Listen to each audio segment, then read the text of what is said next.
evening to you all. And I would like to acknowledge that I am speaking to you from the unceded territory of the Algonquin people, the traditional territory of the Wendat and the Haudenosaunee Confederacy. May we honor the Indigenous stewards of this land and grow in right relationship with all Indigenous peoples. It is truly a delight for the Canadian International Council National Capital Branch to be with you all this evening, as we are assembled to discuss a subject so inherent to our culture and identity as Canadians: reconciliation with Indigenous peoples through the ongoing work of the Anglican Church of Canada. My name is Elizabeth Kingston, the president of the CIC National Capital Branch, and we are one of 18 branches across Canada. This session marks the beginning of a series on reconciliation-focused initiatives by the CIC, with a session to be held in Thunder Bay with Sabrina Whitman, a Mi'kmaq activist and coordinator of Indigenous Affairs at Acadia University, followed by a session offered by the Quebec branch on the UN Declaration on the Rights of Indigenous Peoples. We are most grateful for the presence this evening of the Most Reverend Mark MacDonald, Judith Moses, and the Venerable Dr. J. Koyle. Thank you all very much for your participation. The Most Reverend Mark MacDonald has been the National Indigenous Anglican Archbishop of the Anglican Church since 2007, after 10 years as a Bishop of Alaska. He also served in Navajo Land, Red Lake Nation in Minnesota, and an urban indigenous ministry in Portland, Oregon. His academic training was at the College of St. Scholastica in Duluth, Minnesota, Wycliffe College in Toronto, and Church Divinity School of the Pacific. He is the North American president of the World Council of Churches. Archbishop MacDonald is also the author of numerous publications, including Native American Youth Ministries, co-authored with Dr. Carol Hampton, and published in Resource Book for Ministries with Youth and Young Adults by the Episcopal Church Center. And he also contributed to the publication Green Shoots Out of Dry Land, Growing a New Future for the Church in Canada. Welcome, Archbishop Mark. Judith Moses is the chair of the Jubilee Commission and lay prolocutor of the Anglican Church of Canada, and was born on the Six Nations Reserve. Judith has occupied senior positions in both federal and provincial governments in both Indigenous and non-Indigenous fields, as well as at the United Nations. She stood for Parliament in 2008 and provincially in 2009. She was a former vice president with the Institute on Governance, where she specialized in governance and transformational change in government boards and agencies. She currently consults on Indigenous issues in the health, dispute resolution, environment, education, and health and suicide prevention fields. Welcome, Judith. Our moderator this evening is the Venerable Dr. J. Koyle, the Executive Archdeacon and Executive Officer for the Anglican Diocese of Algoma. The diocese is blessed with a unique and historically rich setting in which First Nations, Métis, and non-Indigenous peoples may engage in cross-cultural dialogue, advance the process of reconciliation, and forge a new way of living together. Jay served as diocesan liaison to the 2018 Shingwat Gathering and Conference, the Government Apology, and the Indian Residential School Settlement Agreement. Then and now, he holds a doctoral degree in homiletics and completed graduate work in liturgical studies at the University of Notre Dame. Welcome, Jay. Please submit any questions you may have in the Q&A prompt at the bottom of the screen. We will do our best to answer as many as we can in the time allotted. I would like to say that this session is of particular personal meaning for me. My grandfather, the Right Reverend George Frederick Kingston, served as bishop in the Diocese of Algoma from 1940 to 1944. He was then Primate of all Canada and Archbishop of Nova Scotia from 1947 to 1950, all at the time of the residential schools. Many thanks to you all, and Jay, the floor is yours. Thank you very much, Liz, and I will only occupy the floor for a very brief time because I know it's Archbishop Mark and Judith that we want to hear from this evening. I'll just mention that, first of all, I am speaking from Bawating, Sault Ste. Marie, Ontario. Bawating, as I understand it, means the gathering place by the rapids. And this is Huron-Robinson Treaty Territory and the traditional land of the Anishinaabe. Before I say more about this context, which is a very exciting context to be in at this present time, I want to acknowledge too that amongst the people listening in this evening are the former primate of Canada and now one of the assisting bishop in the Diocese of Moosonee, and that is Primate Fred Hiltz, the Archbishop Fred Hiltz. So Archbishop Fred, it's lovely to have you here this evening, and don't be surprised if somebody asks for your input on something as they're moving along, if that's all right. Also listening in this evening is the Archbishop of Ontario and the Bishop of this diocese and the Diocese of Moosonee, and that is Archbishop Anne Germond. So I have to behave myself this evening because my superior is watching. This is an exciting area to be serving in because of a number of reasons, and I won't spend a lot of time talking about all of it, but I just want to share that one of the exciting things here is the Shingwauk Residential School Center. There were 2 residential schools here in Sault Ste. Marie over the years. One of them is now the site of Algoma University, and within that, the Shingwauk Residential School Center is a cross-cultural research and educational project of the university and also of the Children of Shingwauk Alumni Association. And so it includes former students of the residential schools, staff, descendants, family, friends. And so that's a very rich context where a lot of exciting things are happening. There's the first permanent and it's an award-winning exhibit about residential schools that was driven by survivors. And it's if you're ever in this area, it's an exhibit not to be missed.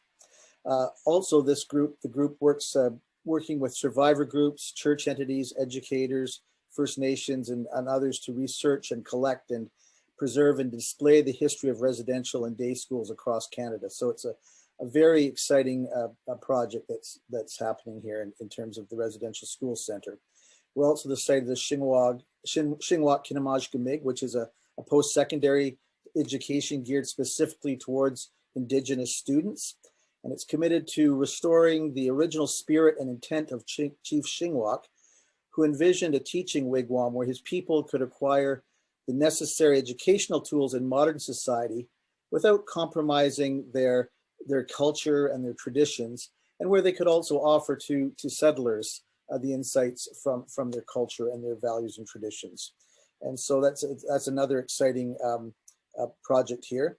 And we're partnering as a diocese in both of these initiatives because we're part of the Shingwauk Trust. The last thing I'll point out is the historic Sault Ste. Marie Métis Council here is establishing, as I understand it, Ontario's only Métis Cultural Center in a former building of the diocese. When 2 of our churches merged, that building and that land was restored to the Métis because we discovered it was a burial ground, had been from centuries ago. And so there's a lot of exciting things happening here, and I suspect that's just indicative of a lot of the exciting things happening across the country. I think as we move ahead with our presentation, I'll keep an eye on the chat and on the Q&A, but I'll turn things over to Judith to get us started on the topic this evening. Thank you, Jay. And thank you to Liz and the CIC for the invitation to be with you this evening. Mark, both Archbishop Mark and I truly appreciate your interest in this. Just to be clear, though, what we're going to be sharing with you tonight is only a slice of a broader Canadian story on reconciliation. And we as a church are still in the early days of our journey on reconciliation. Just a bit of background on who we are. We're about 1,700 individual churches or parishes across the country, organized in about 30 dioceses, each led by a bishop. So in a sense, we're not one organization, but actually three legally separate entities that come together every 3 years in what we call our General Synod. So you can imagine the challenges, and those of you in Ottawa understand federal-provincial relations, and it's not unlike the challenge of getting people to work together. The Anglican Church of Canada is moving forward on reconciliation in a number of ways. Our goal is to establish what Indigenous people call right relations between Indigenous and non-Indigenous Anglicans. And these relations are being defined by Indigenous Anglicans. And Archbishop Mark is going to talk to you about the work that he's doing. So the church is committed to truth-telling about past injustices. For us, this has involved very extensive listening processes, apologies, repentance, as well as providing restitution and healing from the trauma caused by the Indian residential schools. Today, the Anglican journey does involve unconditional support for the principle of self-determination for Indigenous Anglicans. And that is as per the United Nations Declaration on the Rights of Indigenous Peoples. We in the church have put in place governance arrangements to underpin all of this.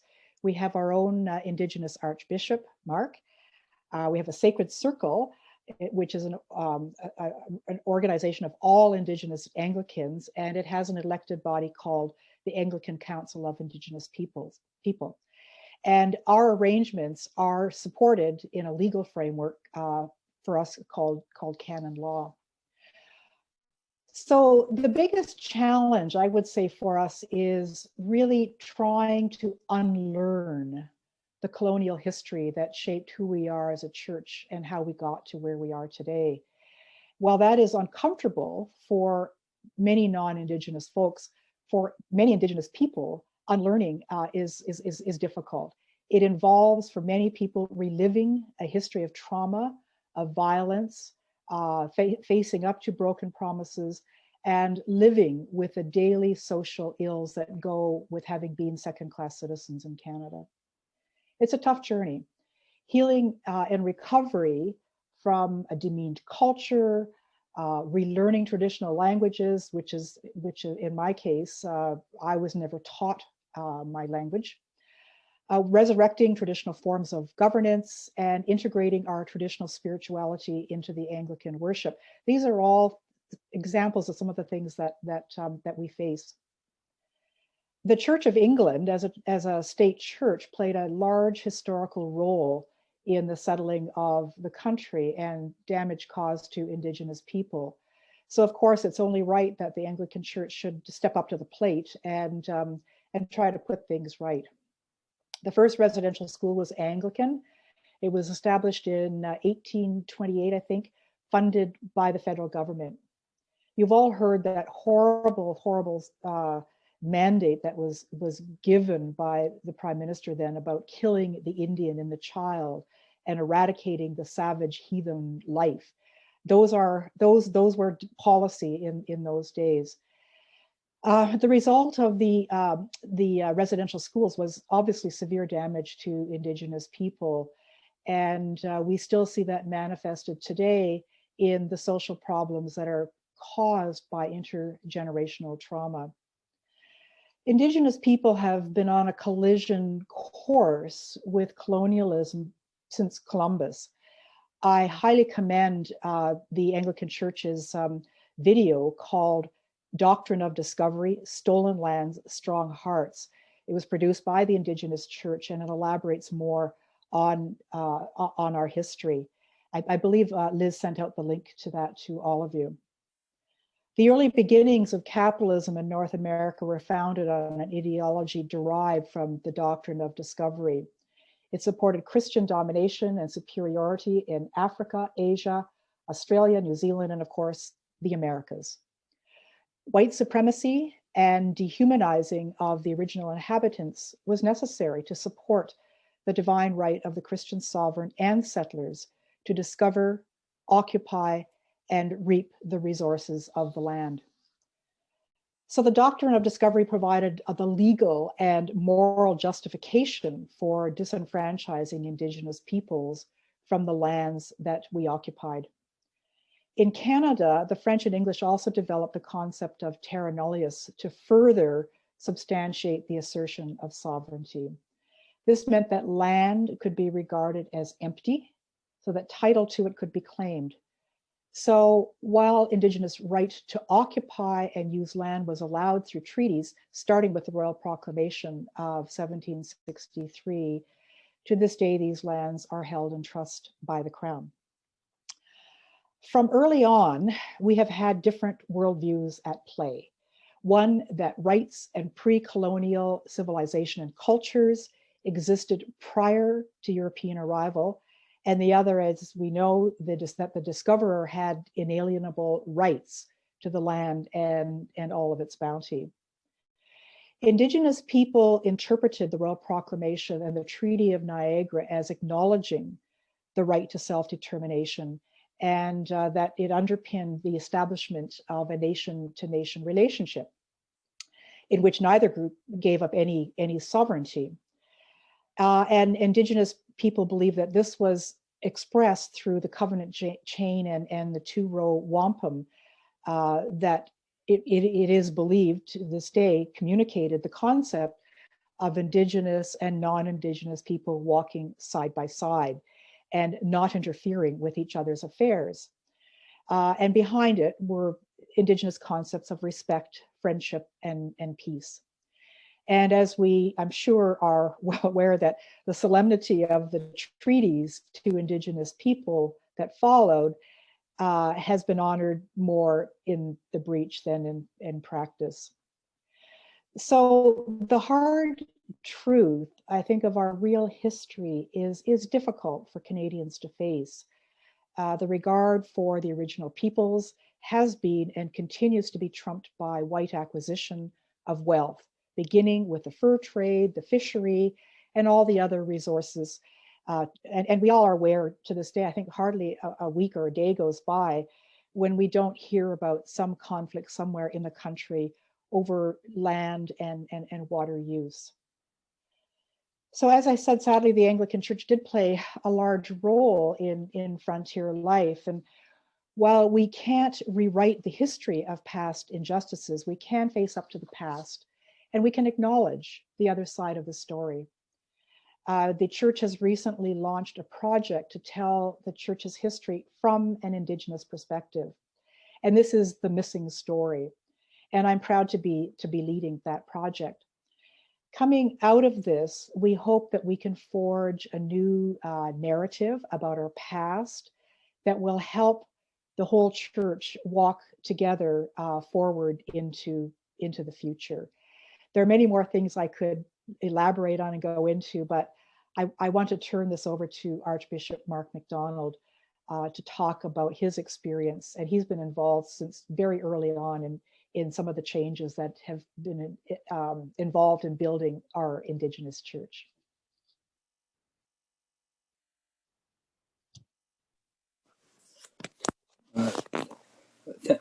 Thank you very much, Judith. And I want to greet everybody here as relatives, which is the respectful way that our elders tell us to greet people. I think that a number of years ago, I was asked to talk about the future. And I said that the first thing that will happen in the future is that we will get a new past.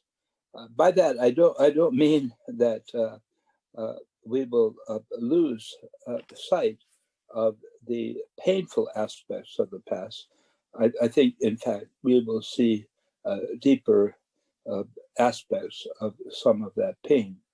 But I think that we will also see Indigenous agency emerge out of this, a story that the two primary narratives that we have heard about Indigenous people, one that I would identify as the anthropologist story, and the other that I would identify as the missionary story, this will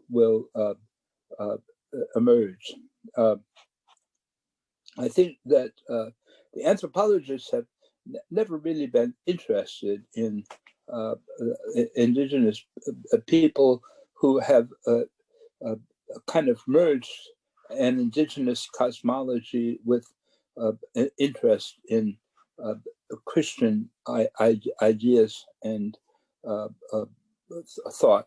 The church, of course, was really upset that Indigenous people merged their cosmology with Christian ideas. And of course, what happened is they had to kind of hide it from both folks, and especially the government. It should be remembered that it was illegal up until the 1960s for Indigenous people to practice their traditional religion. And so even someone who was a baptized Christian who practiced traditional forms of spirituality was flirting with danger. So a lot of people hid it, even people who were outwardly Christian, and they lived in a world that was touched by two things, and I think this is important. So we must begin to understand that Indigenous people were shaping an understanding of Christian faith and what we would call the gospel, and the ideas that missionaries brought from the very beginning. And one of our first Indigenous missionaries, a person called Henry Budd, he said in the 1850s, this is really not going to go anywhere until we are in charge of our own affairs. And that really is a project that has taken a long time. It's still happening now. The Robert Schreider, who's a Roman Catholic theologian, he said reconciliation happens when people who have been wronged move from being victims to being survivors. What happens is that they reclaim their humanity. He points out, and this is an echo of something that Martin Luther King said with a little more homiletic flourish, but he said reconciliation does not happen because of people who have been oppressing someone or benefiting from that oppression wake up someday and say, gee, you know, we've been pretty bad to those folks. We should start being better. What happens is that people wake up and decide, I do not deserve this. I am going to change things for the better. This process was going on for quite a while. It had to be hidden, and it began to emerge all across what we would call Turtle Island in the 1950s. Elders in their own languages began to say, we must have our own church. And they began to insist upon it. They began to dream of formation and training operated by themselves.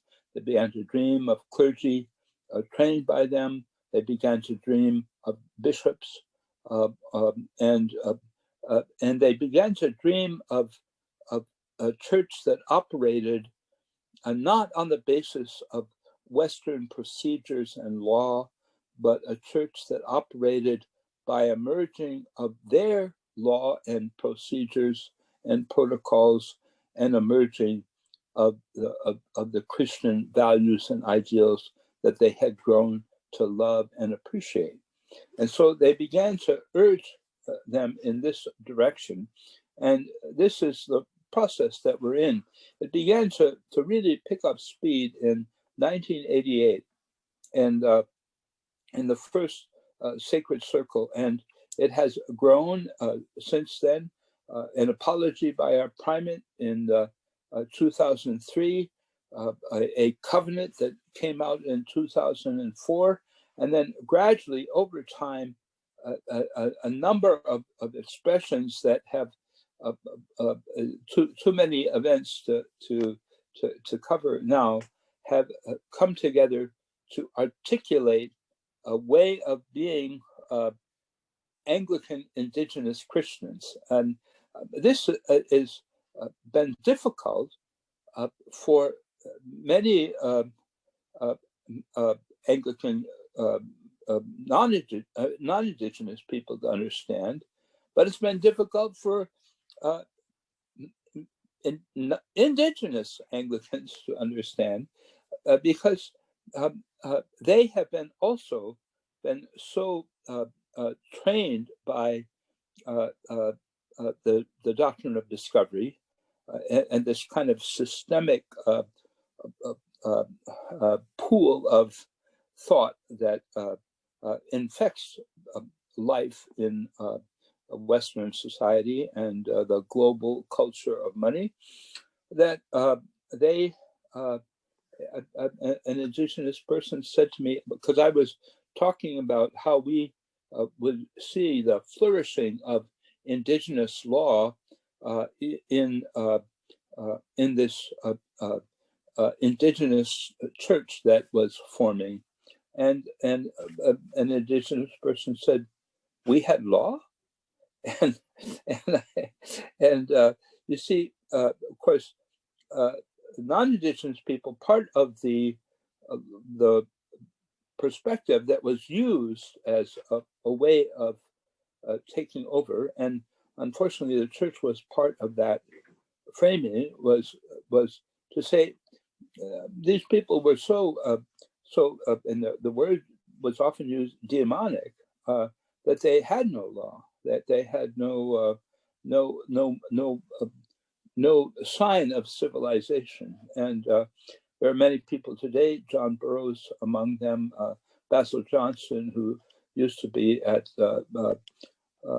ROM. These people have been able to articulate in a spectacular way the depth and breadth of Indigenous civilization and law. I think this has come out in a number of court cases. The Nishka Treaty that came out in the 90s.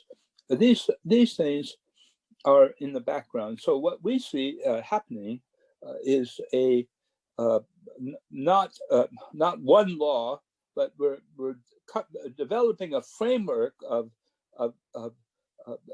being a church that allows the various communities and their various types of law to develop in a basic kind of Christian concept. And by that, I don't mean a Western Christian concept. I mean, we look to really the basic gospel values, kind of really of the first few centuries of the church, and kind of divorced from some of the more recent developments. A lot of people are pretty nervous in the Anglican Church about how this will deal with issues of jurisdiction and all of that sort of thing. The Indigenous law is based primarily on a relationship. So, and this, of course, was an issue in the making of treaties, because Indigenous treaty making was fundamentally about making relatives and relationship.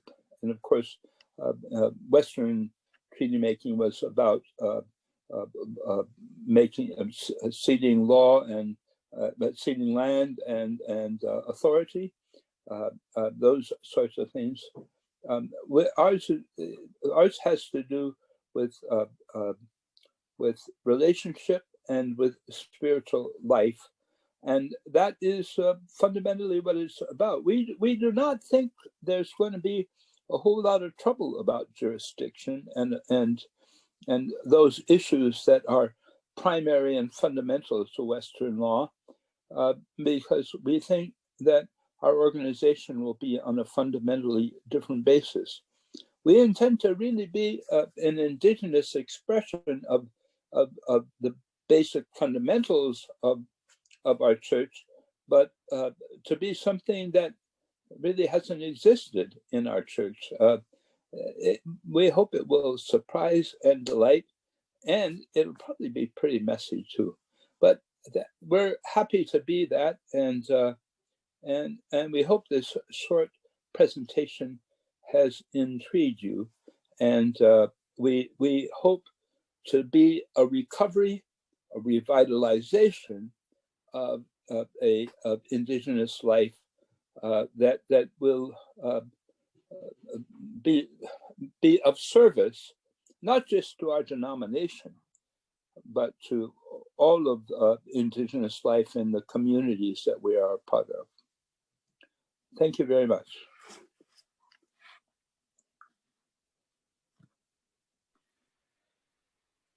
Thank you both, Mark and Judith, for your introduction to the conversation this evening. We have received some questions, and I'll probably have a few to pose as well. One of the things, just to pick up on quickly before we get to some of the Q&A, you were recently talking, Archbishop, about I guess some of the resistance that or fears that many in the church still have around self-determining Indigenous church. What are you finding right now are the main obstacles or misunderstandings that are the most resistant? So let me count the ways. No, I think again, I think a jurisdiction is still the big issue, and because issues like liability and those sorts of things have become fundamental to the way institutions operate today. I think that has become difficult. Now, I've noticed that when we talk about issues, and we say to people, well, we want to be organized around relationship and spirituality, people usually get kind of ticked off, and they say, well, we do too. But I think that we want to put that as so much in the front that that will shape how we do business, that will shape how we make decisions, and how we do things. So I think for many people it's really hard to imagine, and we still have a lot of people who just can't wrap their minds around it, I think, because they've only understood one way of doing this, and it's kind of it's so wrapped in a particular culture, and it's such a successful model in their minds that they just can't imagine it being done any other way. It's Christmas with figgy pudding, and what are you going to have if you don't have figgy pudding? So it's I think one person who was very supportive of us. He said, what are you going to do? Are you going to become Presbyterians or something? Or it's just hard for some people to understand that the basic principles that the Church of England used to articulate its identity can be used in another context to create another kind of identity. And I think once it happens, people will go, oh, I get it. And so it just has to happen. And then I think people will go, oh, okay. So So part of its lack of exposure or experience at this point, which I suppose is true in terms of Indigenous and non-Indigenous relations in many pockets or maybe swaths of the church still today. Right. Yeah. Judith, And I think, and one other thing I would say is that we're still operating with some basic prejudices, so that, you know, people have grown up in a system of ideas that sees Indigenous people as a primitive form of themselves. So they've grown up in a system of thought that says, you know, Indigenous people are back here near the Stone Age, and we are up here. You know, we are the pinnacle of creation. You know, the suburbs is what God had in mind, and we have come to, you know, we are the pinnacle of development. And I think it's very difficult for people who have had that kind of timeline built in to understand that there are more pluralistic models, and that that if you enter into a different way of looking, there's something to be learned from that. And so it's going to take some time to rewire people's minds, and it's coming. Yeah. So maybe both you and Judith could address this. This strikes me as a follow-up question in a sense to what you were just saying from one of our participants. Basically, given the jurisdictional fear could paralyze further development of our shared reconciliation goals. Could you speak about, does the church use a consistently applied, transparent, deliberate decision-making mode? How is the church going about that kind of discussion and decision-making in a way that lessens fear rather than fuels it? Both of you, please address this. But just go ahead, and I'll follow you. Yeah. Well, one of the things that I would say first off is, where there's a will, there's a way. Without the will, there will be no way. And notwithstanding all of the challenges that Archbishop Mark has laid out, jurisdictional fears can be overcome by commitment to progress. And I am seeing some of that. I chair the strategic planning working group in the national church. And we've launched, during the pandemic, have launched a series of listening groups across the country just to hear what people are thinking about the church, their lives, their priorities. One of the things that has emerged from that, and guess what's at the very top of people's list of priorities? It's building the Indigenous church. So they may not be aware of all the pitfalls that the Archbishop has mentioned, but you have to start with that commitment, and I think it's building. Yeah, I think that's absolutely right. I think that, and the reality is there's still some wringing of hands, but the on the ground, you know, I have really good relationships with bishops, and I'm in conversation with a whole bunch of them, and we're talking about how we want to operate together, and it's working really well. You know,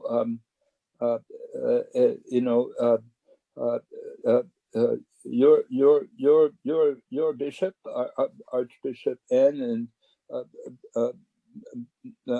Bishop Lydia, they have, they have the spectacular model in Thunder Bay.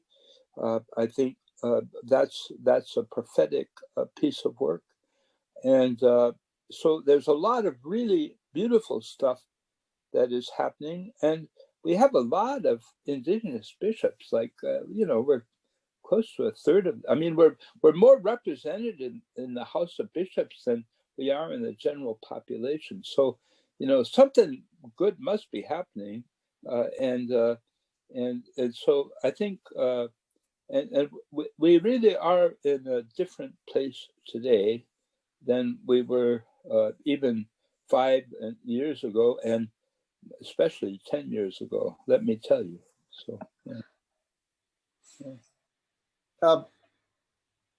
One of the questions that's come up, or a few questions I should say that have come up, have to do with, I suppose, how this plays out on the ecumenical spectrum. Yeah. One person pointing out that the United Church has grappled with many of these same issues. Yeah. And another person wondering if a decolonized Indigenous church should reject the plurality of Christian churches, the denominationalism, I think, essentially, and simply be Christian. Are there insights or initiatives that have been helpful from other churches in what we're doing, or how we've been helpful to others?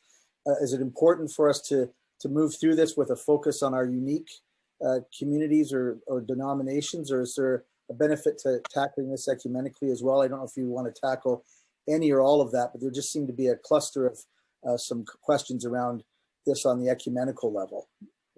And yeah, I think especially with your role in the World Council of Churches, you might be able to speak to that. And Judith, with your experience in the Canadian landscape as well. Yeah, I mean, so when I was in Alaska, we learned that in the denominational physics that 50 below the denominational differences melt. So and we live in a 50 below world. So and I think that it's pretty much 50 below in Indigenous communities all the time. So I think that denominations don't mean much in Indigenous communities.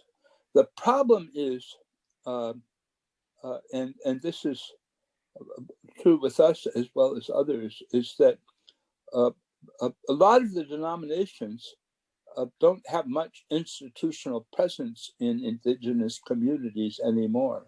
We don't have as much as we used to. And this is, a lot of most of our clergy are Indigenous and non-stipendiary. That's because institutionally we pulled out, and the United Church has the same kind of problem, and Presbyterians and others do as well.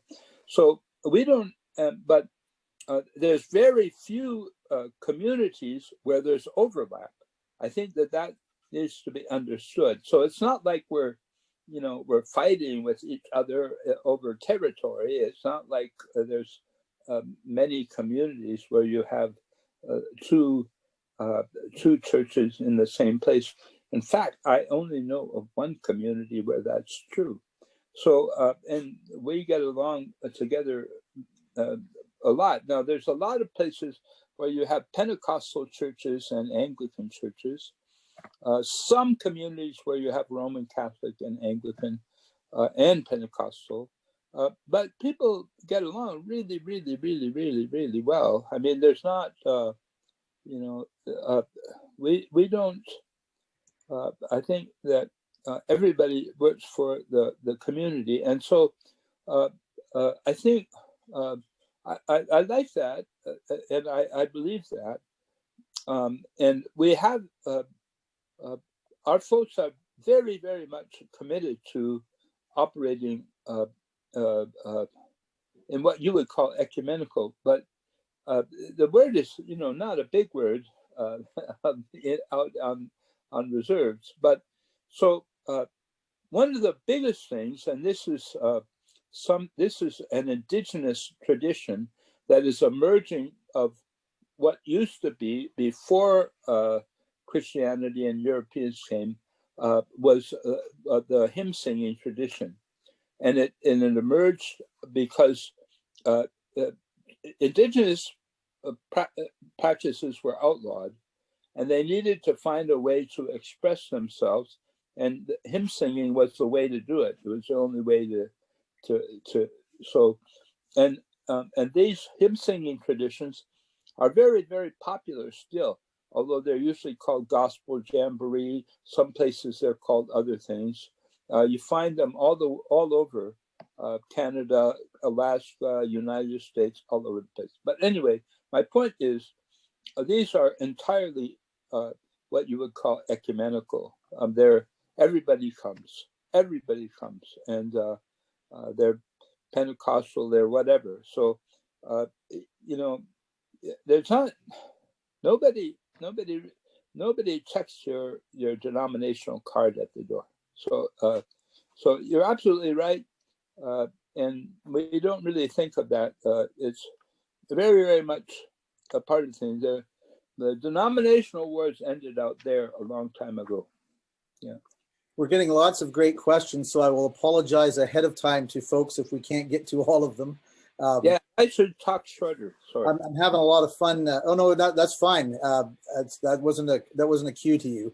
That's just recognizing that this is stimulating a lot of really exciting questions, and but I don't think we're going to be able to get to them all. But there was one that was posed, Judith, that people were asking if you could provide more context around the strategy discussion and the role of the discussion that's going on. That you referred to some things afoot in the church in terms of strategy and discussion, and there's some hope that you might elaborate on that a little bit more. Well, planning is, despite the pandemic, is important, and people who have been involved in this will sympathize with our ability to foresee the future and all of the drivers that are out there. Having said that, we do want to move ahead on some of our big files, and certainly the building of the Indigenous Church is a critical one. We've relaxed our approach to planning, strategic planning, simply because we do not know what the resource constraints are going to look like in the next couple of years. People's attendance at church, online, there are a lot of unknowns out there at this point in time. We do have to be ready for a growth scenario or a no growth scenario or something in between. So we have been looking at those. The Indigenous Church is a special case in the sense that we have our own ways of making decisions. They take time, they involve consensus, they involve consultation with the elders. And I think the larger church understands that you can't hurry that we will go at a pace that's most appropriate. A lot of people would like to see strategic change with, goals and objectives and all the nice things in there, the vision, all that spelled out, and what it's going to cost in year 1, year 2, year 3. We're not able to work like that. It's much more organic than that as a planning approach.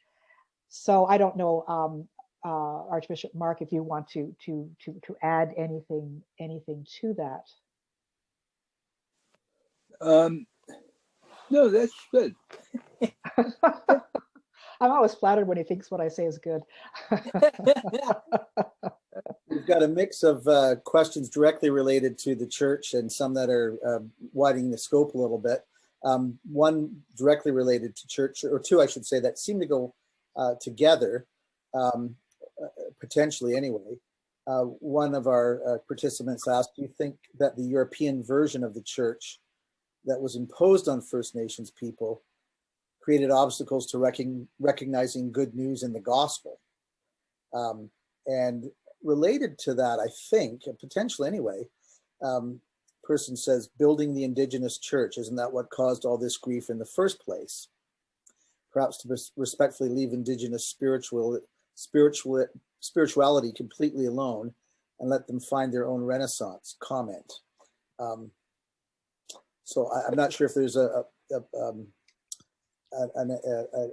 understanding there that this is another European imposition or not, but those are two separate questions, but they might resonate with one another. So I'll let either or both of you take a stab at that as well.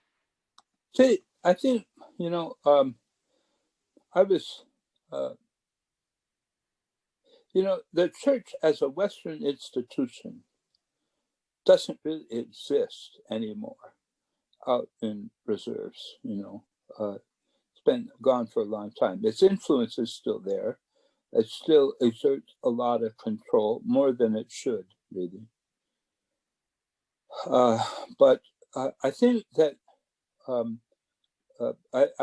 want to reiterate, Indigenous elders developed their own understanding of what the teachings of Jesus meant to them that resonated with their understanding of their own way, that rejected the basic teachings of the church.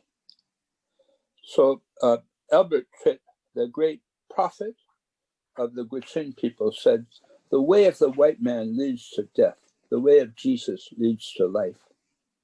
And I think that what we have to understand, church institutions and white liberals, white conservatives for that matter, is that Indigenous people have developed their own understanding of what Jesus means. And they, when you go up north, you're going to find that they have their own way of dealing with it. And to say now, you know, okay, you guys, be traditional again. You know, at this point, that would be genocidal. You know, what has happened now out in the reserves is that it's not churchianity, it's not Western, it is their own understanding of this. And what we are trying to do is to give expression to that. We are not trying to build a Western church. We are trying to build a church that is faithful to that understanding that the elders expressed underground that was persecuted. So the elders where I grew up, they had to hide their understanding of what the gospel was from the missionaries, from the priests. But you know what? When they gathered for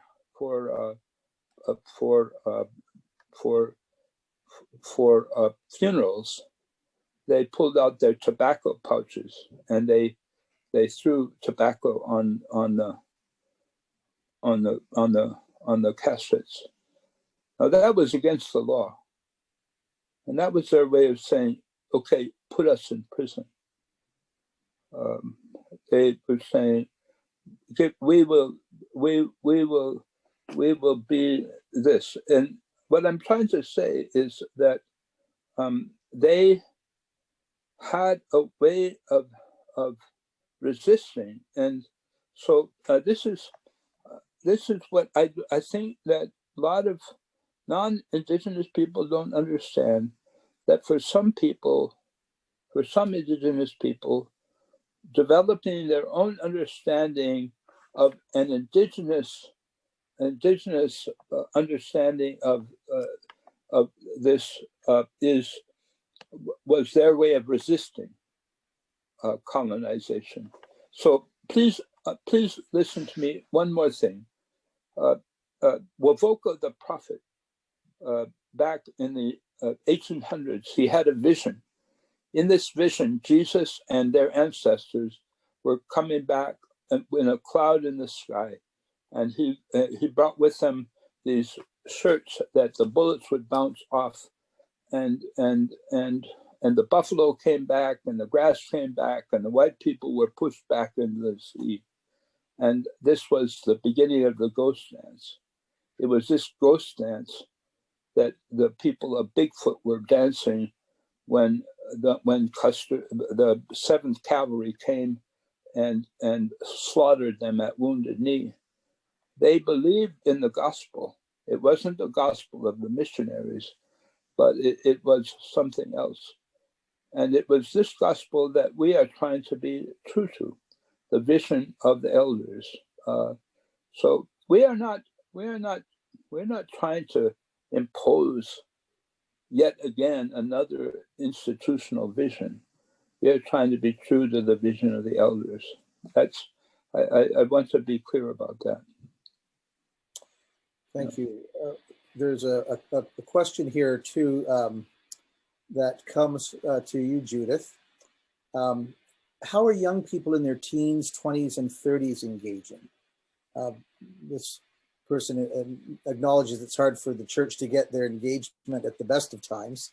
It may be even more challenging with the residential schools as a backdrop. How are they being engaged? How are you engaging them? Or how are we as a church? Yeah, it is a challenge. We have tried different approaches to bringing young people together. Believe it or not, a lot of young people find this a really archaic technology. There are faster ways of communicating. We have had some input into the strategic planning process from Indigenous young people, but I don't know, Mark, if you want to add more to that. Some of the challenges that they're facing are so real and on reserves. For example, I mean, this whole massive suicide and murdered and missing Indigenous women. I mean, I know people whose daughters are missing, and so it is. Where is faith in all of this? I think young people are growing in their faith, but like every generation, they sometimes get lost for a few years and come back, and I have seen that happen as well. Do you want to add anything else to that, Mark, from the point of view Sure. of? Yeah, I mean, this is what keeps us up at night. This is it's a deep struggle. We are very much in pain about our young people, and this is why we struggle, and we suffer with them. Before the pandemic, a big part of what I did was to go around and speak with young people and talk with them and try to give them a sense of hope, which is a hard sell in this sort of thing. We've been doing what we can to try to set up a community, but it's been very difficult in the midst of the pandemic, and quite, I mean, to be honest with you, it's been, there's a lot of bad stuff going on in communities across Canada, a lot of overdose, attempted suicide, and suicide is going on. So it is very, very hard, and I must say that is one of our biggest challenges, and something that we deal with on a daily basis. So, yeah, it's not easy, and it's a struggle, because it doesn't exist in a vacuum. It's a product of a system that has been designed by deliberate policy choices by Canadian governments going back hundreds of years, and we are living with the consequences, and we're trying hard to deal with it. And on a good day before the pandemic, it was very, very difficult. When you weave into it a pandemic, it's a chaos that's beyond imagination. So it's a very big struggle, very big struggle. Yeah. I would just add too that youth need to see progress on some of these things, and the church can't do it alone. It really is going to take partnerships to really address clean drinking water and housing and some of the other really, really discouraging situations for youth. So I send out a plea on that front. Yeah, and I would say too, what happens is we have. So what happens is that church people respond to the individual. This happens. So they'll hear of an individual community, or they'll hear of an individual person. Their heart will go out to them, and they'll they'll say to me, how can I help that person? Or how can I help that community? And I will try to connect them.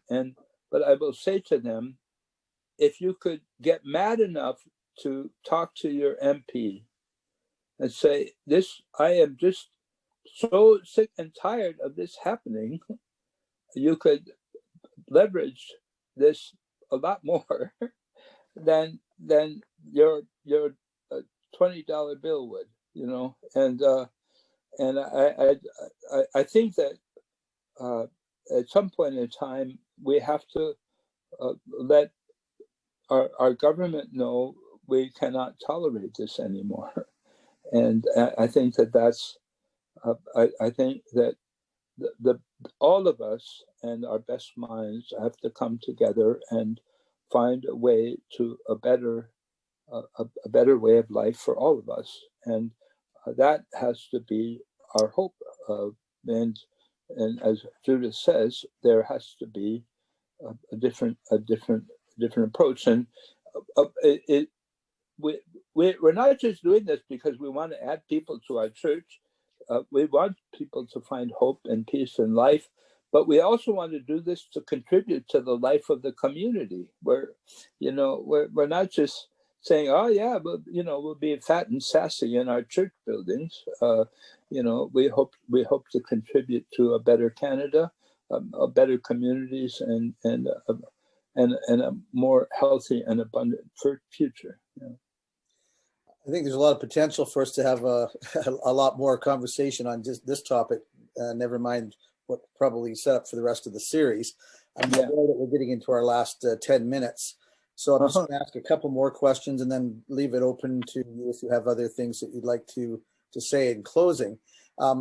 What I've been not mentioning names other than at the very beginning, but I'll mention this one too. One comes from one of your colleagues in the House of Bishops, Archbishop Mark, Bishop Priscilla Shaw, who has thanks you both for your presentations and your testimony this evening, but also asking you to speak to the racist policies that need changing in our Anglican Church, how to identify them, what needs changing.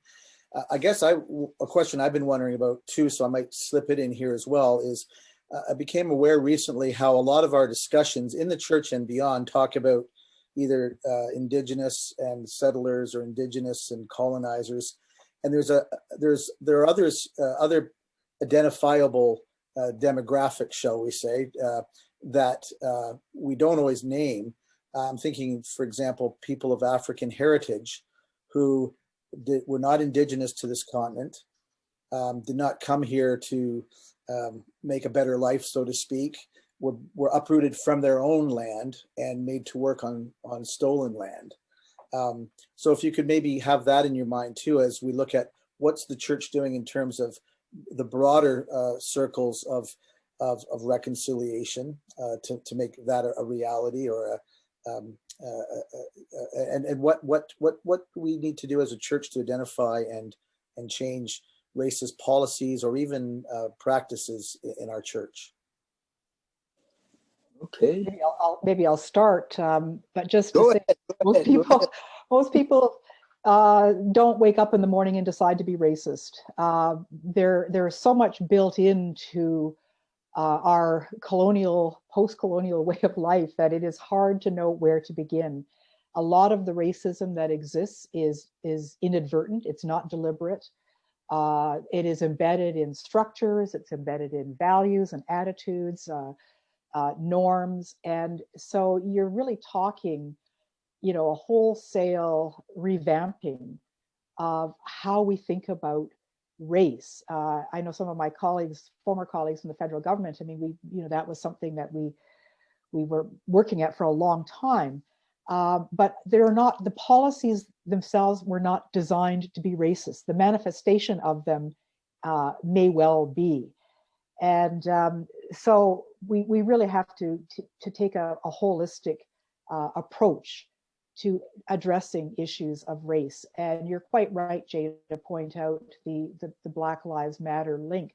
We do share a lot in terms of tackling some of these really fundamental issues. Anyway, I'll just stop there, Mark, and let you carry on.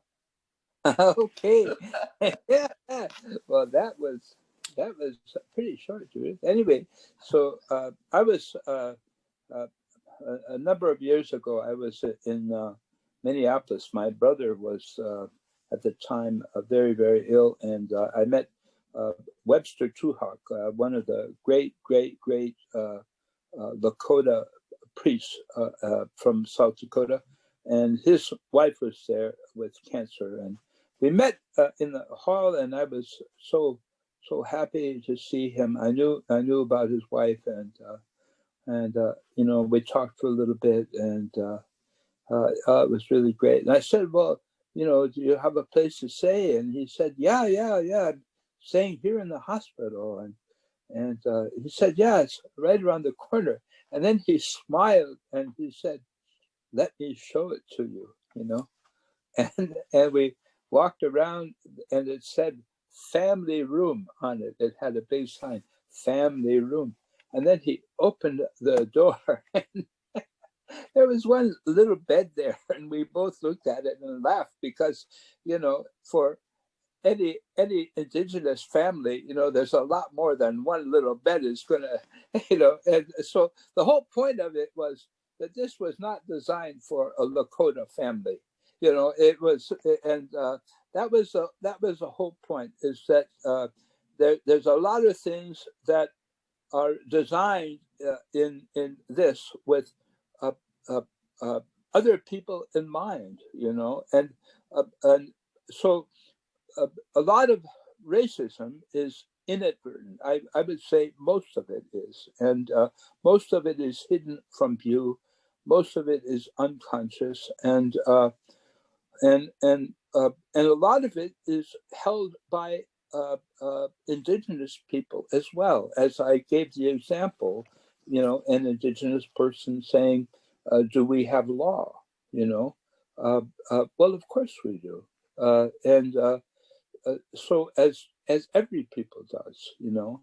Look in the Bible. It says in the Bible, every people has law, you know, so this.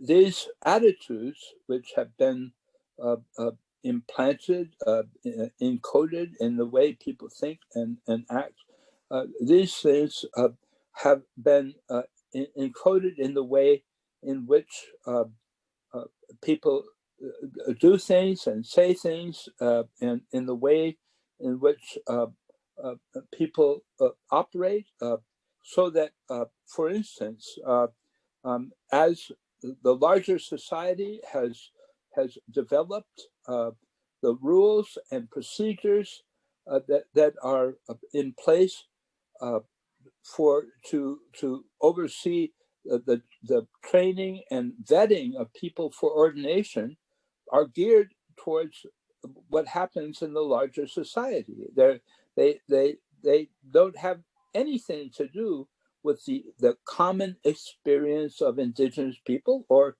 for that matter, most ethnic minorities. And so they exclude people. They're not deliberately designed to exclude people, but they exclude people. And they do this in a way. So they create this, this ceiling that's invisible to the people who impose the ceiling, but is painfully visible to the people who are excluded. And this is the process that we're going through in the life of the church. How do we help people to see this in a way that isn't too jarring? Because many Canadians, especially, and a lot of Anglicans, their identity is based on this idea that we're fair. We're not like those guys south of the border that, you know, had the riot in the capital. We, you know, we're nice to everybody and that sort of thing. And so their identity disintegrates when you say, you know, your procedures are unfair.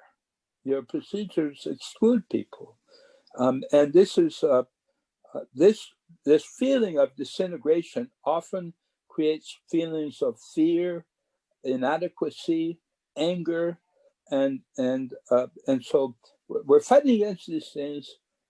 This is how we and we have to move forward. One final thing that I would say. So Elijah Harper, I got to know him before he passed away. He was a great person.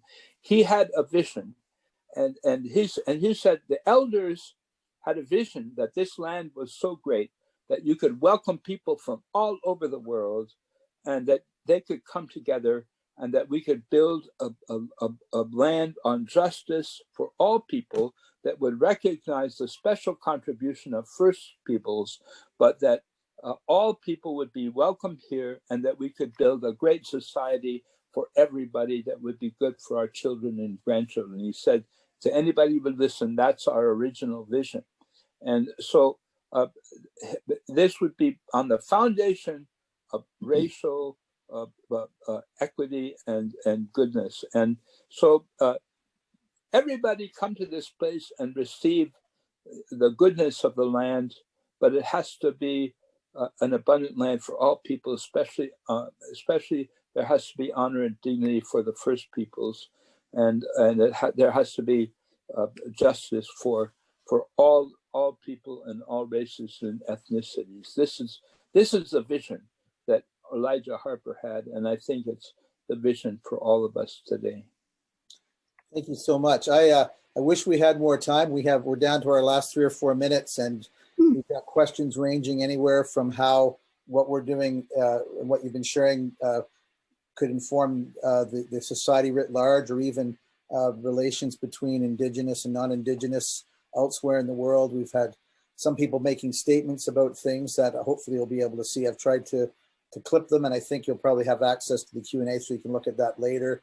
We had one person wondering about the kinds of funding, especially Indigenous-led funding, and offered some assistance with that from the UN. So there are some really good comments and questions that I'll make sure you see.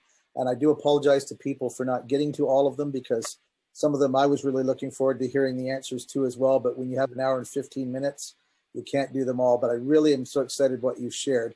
If in the last minute or two we have, if you could each just, if you have a closing thought or word, and then I'll turn things back over to Elizabeth Kingston. Judith, we'll let you go first again. Well, we are engaged in a huge experiment, and we don't often look around to see what others are actually doing. But I would certainly welcome people who want to talk to us about what we're doing, can learn from us, and perhaps we can also learn from others in how they're tackling reconciliation. Archbishop, anything that you'd like to part with?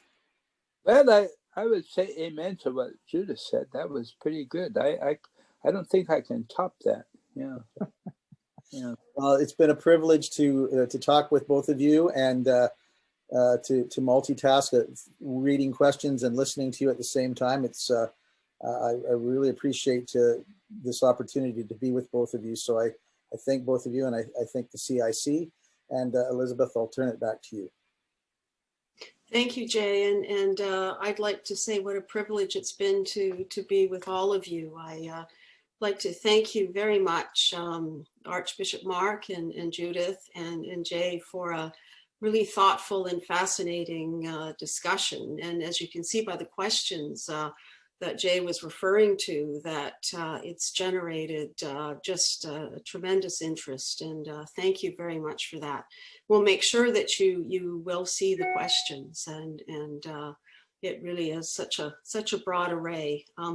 I'd like to thank Carolina and Sam as well for their technical support this evening. And if I may just borrow your line, Archbishop Mark, we should hold in our hearts, and I'd say not the temperature, but the sense that when it's 50 below, differences tend to melt. So I think that's really a wonderful line that I won't forget, certainly.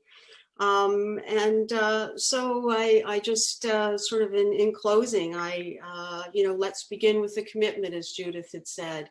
Let's all learn to walk together with honor and dignity, and so appreciate all the wonderful expressions that have come out of this evening. So thank you very much, and thank you all those who have engaged with all of us in this conversation this evening. So good evening to everyone, and miigwech. Good night. Miigwech. Thank you. Thank you.